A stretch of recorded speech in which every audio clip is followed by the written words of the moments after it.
ప్రజా న్యూస్ కు స్వాగతం. ఈనాటి ముఖ్యాంశాలు.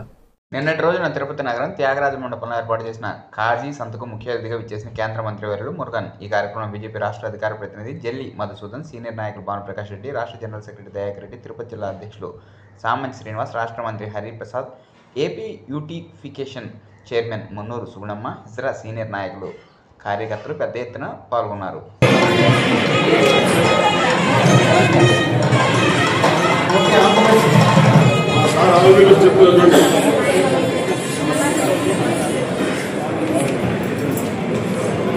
माता की भारत माता की जय श्री राम, जय श्री राम, जय Shri Ram.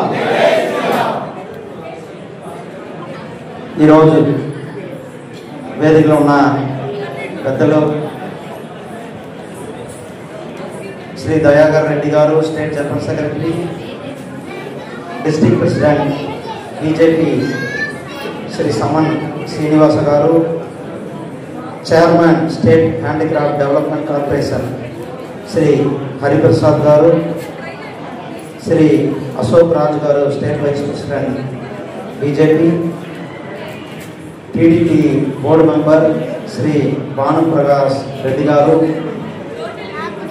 Chairman grading and beautification corporation Shrimati Sugunamma garu, Madhusudan spoke person,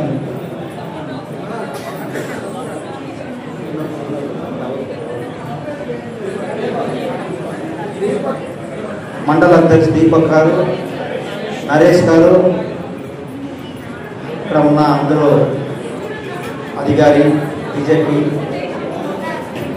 ఈ ఎగ్జిబిషన్ స్టార్ పెట్టున్న వాళ్ళు, మీడియా, మీకు అందరూ కూడా నా నమస్కాரம். பெட்டர் தமிழ் எல்லாருக்குமே தெரியும்னு நினைக்கிறேன். எல்லாருக்கும் தமிழ் தெரியும். நம்மளுடைய மாண்புமிகு பிரதமர் திரு நரேந்திர மோடிஜி அவர்கள் 2014க்கு பிறகு ஆட்சிக்கு வந்த உடனே நாட்டில் ஒரு சங்கல்பம் பண்ணாங்க. ஒவ்வொருத்தரும் கூட அக்டோபர் 2ஆம் தேதி அன்னைக்கு காதி சென்டருக்கு போயிட்டு காதி பொருட்களை ஊக்குவிக்கும் விதமாக நாம் உள்நாட்டு தயாரிப்புகளை ஊக்குவிக்க காதி பொருட்களை வாங்க வேண்டும் என்று சொன்னார்கள். அப்படி சொன்ன அடுத்த வருஷமே காதியினுடைய சேல்ஸ் கிட்டத்தட்ட 50,000 கோடி ஃபர்ஸ்ட் இயர் வந்தது. இப்போ 1 லட்சம் கோடிக்கு மேல வருஷம் காதி பொருளுடைய சேல்ஸ் ஆனது இன்க்ரீஸ் ஆகிருக்கு.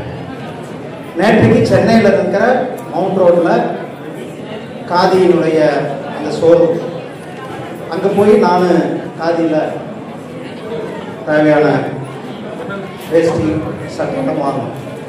இது மாதிரி நம்மளுடைய பிஜேபியில் இருக்கிற ஒவ்வொரு நிர்வாகியும் கூட நேற்றைக்கு ஒவ்வொரு காதி சென்டருக்கும் போய் இந்தியா முழுவதும், பாரத தேசம் முழுவதும் இருக்கிற பிஜேபி காரியகர்த்தர் ஒவ்வொருத்தரும் கூட காதி சென்டருக்கு விசிட் பண்ணாங்க.